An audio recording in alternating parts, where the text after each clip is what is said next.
Ninawasalimu wapenzi watazamaji wa hichi kituo popote mlipo, hamjambo. Karibu tena kwenye mwendelezo wa taarifa zetu kutoka kwa kituo chako pendwa cha Tanzania News Today.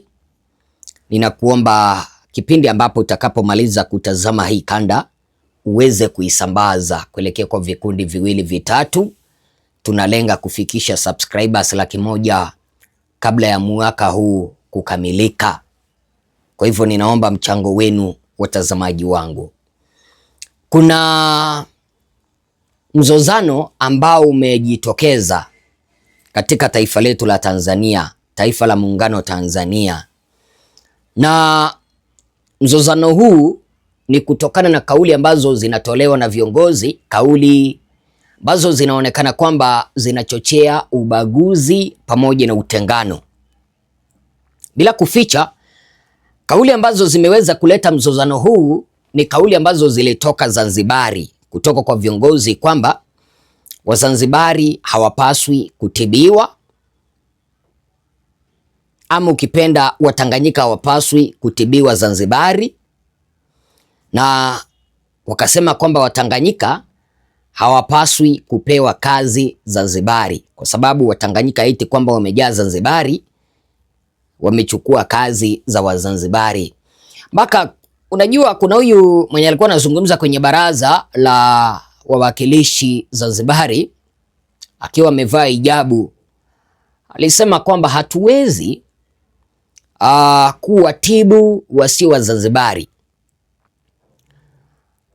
kwamba bajeti yao ya Zanzibari iwezi ikagharamia matibabu ya watu milioni 60.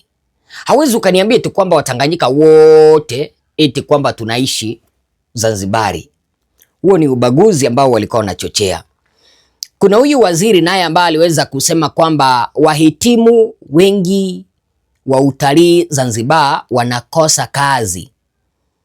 Akasema eti kwamba kazi hizo zinapeanwa kuelekea kwa wageni wasio wa Zanzibari. Sasa waziri Hamisi Hafidhi Hassan akaweza kuzungumza. Sasa kauli hizi ambazo ziliweza kutolewa, mtazamaji wangu, zimeweza kuibua moto. Sasa kwenye bunge la muungano Tanzania, wabunge wamewasha moto bungeni kuhusu kauli hizi za utengano, kuhusu eti kwamba Watanganyika hawapaswi kupewa kazi Zanzibari. Kipindi ambapo ninakuachia hizi kanda 2-3 hivi ukazitazame, moja ni kutoka Zanzibar na 2 ni kutoka bunge la muungano, ninakuomba tafadhali, kama wewe ni mgeni, subscribe ili kituo chetu kisonge mbele. Karibu. Mtu si Mzanzibari anakwenda katika hospitali zetu anaonesha matibabu kadi. Mheshimiwa, bajeti yetu ya trilioni 8 nani tutaweza kuwatibu watu wa milioni 60? Na tuliwaona watu wengine sio Wazanzibari wanatibiwa kwa kutumia matibabu kadi. Sasa wako walozungumzia ajira, tunajua kweli Zanzibar nzima kuna registered hotels 1184 hoteli zilizokuwa registered zipo, na ukenda kweli, Mheshimiwa Naibu Spika, wanaofanya kazi wengi katika mahoteli yale si wazawa kweli, ipo kweli na nabisha. Sasa jukumu letu sio Wizara ya Vijana Ajira kwa kufanya mapinduzi ya kwamba sasa kwamba walokuwemo mule si wazawa, sasa wawe wazawa. Niachie mie hiyo kazi naiweza, hata uganga wako tumchangani tatumia, watakuwemo tu. Kwa lazima viongozi wa kwetu tuchunge ndimi zetu, tusiwachanganye watu. Na mimi nashauri mwenyekiti, mtu akitoa kauli za ajabu ajabu, hata kwenye mambo muungano, kuna watu walikuwa wanaondolewa kwenye nafasi, akionekana anazungumza habari za kupinga muungano, kuwagawa watu, haraka wachukua hatua. Sasa kuna nini? Ukisoma ibara ya katiba yetu, ibara ya 13 inapiga marufuku kabisa hata kwamba hakuna chombo Tanzania kinaweza kutunga sheria ya kibaguzi kwa namna mbalimbali, iwe ni moja kwa moja au kwa madhara yake au kwa namna itakavyopokelewa. Inapiga marufuku jambo hilo. Kwa hiyo ni muhimu viongozi wetu kwa namna mbalimbali wapime maneno. Inawezekana kweli mtu ana nia njema, lakini amesema nini, wamepokea kina nani, wanauelewa gani, Nani anawapa hiyo elimu? Wanachanganya watu. Mheshimiwa Mwenyekiti, muungano huu ambao wa tarehe 26 mwezi wa 4 walikuwa wazee wetu Mwalimu Julius Kambarage Nyerere na Mzee Karume walikubaliana, wakaachia ngazi, tukaitwa Watanzania. Hapo tulipo wengi hapa ni Watanzania. Hii habari ya utanganyika hata bendera imeanza kuiona juzi. Tungetamani kama tulivyoanza tuheshimu. Watu wamekuja sasa wanazungumza maneno kama kwamba wamelewa madaraka au wameshiba, wamekula, wamevimbiwa. Mwenyekiti, hili jambo halikubaliki. Tusigawe Watanzania. Kama kuna jambo lipo tupime linasema wapi, nani anasema, na mapokeo yake na majibu yao sahihi. Tusikimbie Mheshimiwa Mwenyekiti, huo ni ushauri wangu. Nataka nizungumze Mheshimiwa kwa ufupi sana Mheshimiwa. Kwa kifupi dakika moja. Mimi ni mjumbe wa NEC. Nachaguliwa Zanzibar. Naomba nimalizie tu Mheshimiwa. Nachaguliwa Zanzibar na Tanzania bara. Sisi tumekuta maneno haya shuleni. Muungano. Rais wa Tanganyika na wa Zanzibar walichanganya udongo. Sasa hivi sisi tumechanganya mpaka damu. Tumeenda mbele ya wale. Niwaombe wabunge wenzetu wa Zanzibar wajadili mambo ya Tanzania. Kuanza kutugawa, kuzungumza kauli zisizokuwa na sababu. Mara Sangala, mara Sato, mara Kambale, anayezungumza ni waziri. Niwaombe sana, sisi hatujui Mzanzibari, tunajua ndugu yetu Mtanzania tu. Leo hii Mheshimiwa Mwenyekiti, ukija Zanzibar, ukija Geita, 3/4 ya wachimbaji madini ni Wazanzibari. Tunawatibu, tunawalisha Sangala na wanakula Sato. Sisi tunatamani na wao kama tumepeleka Sato zikaboreshwe kule, na wao watuletee korekore tutengeneze huko kwetu, tuwafuge. Lakini kauli za ubaguzi zinazoongozwa na mawaziri, ninamuomba sana Mheshimiwa Rais wa Zanzibar, chukua hatua. Sisi tunadhani ni kauli ya serikali. Ukiwa waziri wewe ni serikali, ni vizuri mawaziri mchunge kauli zenu. Tanganyika yenyewe inahitaji pia muundo unaoeleweka kama vile Zanzibar inavyohitaji muundo unaoeleweka. Wazanzibari vijana na Watanganyika vijana bado hawajajua sehemu yao katika muungano huu, na kwamba uchumi wetu bado haujaangalia ni kwa namna gani Zanzibar inasimama kiuchumi mpaka wapi. Hatuna foundation ya kuona Zanzibar mpaka wapi itaweza kujiendesha wenyewe na Zanzibar mpaka wapi itaweza kutegemea sehemu ya muungano. Na masuala mengi ambayo yanajitokeza hususan kwenye upatikanaji wa ajira, tumekuwa tunapiga kelele sana, kwa nini ajira za wazawa zinachukuliwa na watu wengine? Ni swala ambalo tunatakiwa tulizungumze na si suala ambalo tunatakiwa tuliogope. Sisi vijana tumezaliwa tayari tunauona muungano, lakini tunataka tujiulize ni kwa namna gani foundation ya muungano itamwezesha kijana wa Kizanzibari ambaye leo hii anatafuta ajira, kijana wa Kizanzibari ambaye leo hii anatafuta ustawi wa jamii pamoja na hifadhi ya jamii. Ni kwa namna gani bajeti ya serikali itamwezesha yeye kupata ajira hiyo bila kuonekana kwamba yeye ni mbaguzi. Baada ya kauli kama za uchochezi ambazo ziliweza kutoka Zanzibari zikitaka kwamba Watanganyika wasipewe kazi Zanzibari na kusema kwamba zile kazi upande wa Zanzibari zimeweza kutengewa Wazanzibari, Wabara kipenda sisi Watanganyika tulitaka na Wazanzibari na wao watoke Tanganyika warudi kwao, waenda wakafanya kazi kwao, kwa sababu sisi haiwezi kawa kwamba tunafukuzwa kutoka Zanzibari tunaambiwa kwamba hatupaswi kufanya kazi pale. Ndio wengine mtasema eti kwamba linachochea, lakini wacha niseme ukweli. Wazanzibari wanafanya kazi kubwa hapa hivi, wanafanya kazi nyingi hapa kwetu Tanganyika. Wanatoa madini yetu wanapeleka Zanzibari. Wakae kwao basi kama ni mambo ya uchochezi, kama ni mambo ya ubaguzi ambayo wameanza. Mimi sikubaliani na haya mambo ambayo wabunge wanajadili.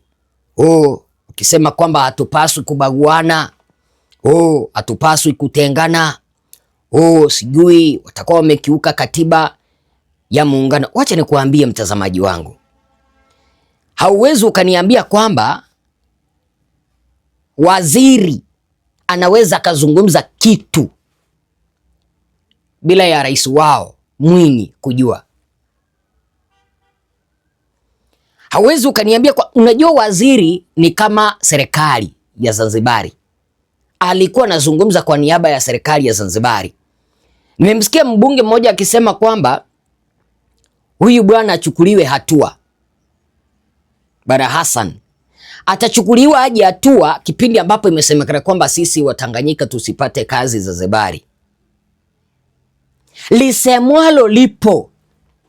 Haya mambo ya wabunge wa bara wanajaribu kuteteana hapa wakisema serikali ni ya muungano, tusitengane, sisi ni mandugu, sisi ni madada. Lisemwalo lipo. Kama halipo, lipo njiani. Umemsikia huyu mwanadada wa ACT Wazalendo akisema kwamba eti ni kutetea hoja na haki za Wazanzibari. Nasi wabunge wetu basi wanapaswa kututetea haki zetu. Lakini wabunge hao wanaonekana wanamwabudu Samia. Unajua Wazanzibari wamelewa mamlaka. Na ninajua kitu ambacho ninazungumza. Wewe kama unanitusi nitusi hapa chini. Wazanzibari wamelewa mamlaka kwa sababu Samia ni Mzanzibari. Eti kwamba yeye ndiyo serikali. Ndio maana wamelewa mamlaka. Wanazungumza kauli za ofyo. Lakini mtazamaji wangu, kando na kutoa msimamo wangu jinsi ambavyo nimeweza kusema kwamba kauli kama hizi ambazo ziliweza kutolewa hazikuwa ni kauli tu za porojo, zilikuwa ni kauli za kumaanisha. Unahisi ni kwa nini wabunge wa bara, ukipenda wabunge wa muungano wa Tanzania, wameweza kukasirika na kauli ambazo ziliweza kutolewa na waziri na aliyekuwa anazungumza kwenye baraza la wawakilishi? Moja, wabunge hawa kwenye bunge la muungano wanasema kwamba hawa viongozi kutoka Zanzibari waliweza kuenda kinyume na katiba ya muungano. Sasa wabunge hawa wanaeleza kwamba Tanzania ni nchi moja, Zanzibari na Tanganyika. Eti kwamba katiba hairuhusu kubaguana au kubagua raia kwa kigezo cha Zanzibar na bara kwenye huduma za msingi kama afya. Lakini unajua ndio wabunge hawa wa bara wanapingana na kusema kwamba hakuna mahala ambapo katiba imeweza kuandika kwamba tuweze kutengana. Lakini kama viongozi wao wenyewe ndio wameanza kutoka Zanzibari, tufanye nini? Jamani,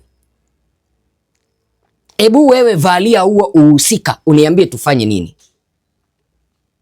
Kama viongozi wao ndio wameanza kutoka upande wa Zanzibari, sisi tutajipendekeza tujionyeshe wazuri, tuseme kwamba sasa nyinyi ni mandugu, nyinyi ni madada, hata sisi mkituambia tutoke kwenu tunaweza tukatoka, lakini sisi hatuwafukuzi. Hatuendani hivyo. Kama wanakiwasha na sisi wacha tukiwashe, tuwake sote. Sio kama unanielewa mpaka hapo? Haya mambo ya kupembeleza bana tuache. Kama wameamua kukinukisha na sisi tukinukishe kutoka upande mwingine. Hasa wabunge wanasema eti kwamba ndio ninakubaliana kwamba kwenye katiba yetu ya muungano wa Tanzania hakuna mahala ambapo tunapaswa kubaguana. Lakini wao wenyewe ndio wameanza. Wao wenyewe ndio wameanza kutoa cheche za kibaguzi.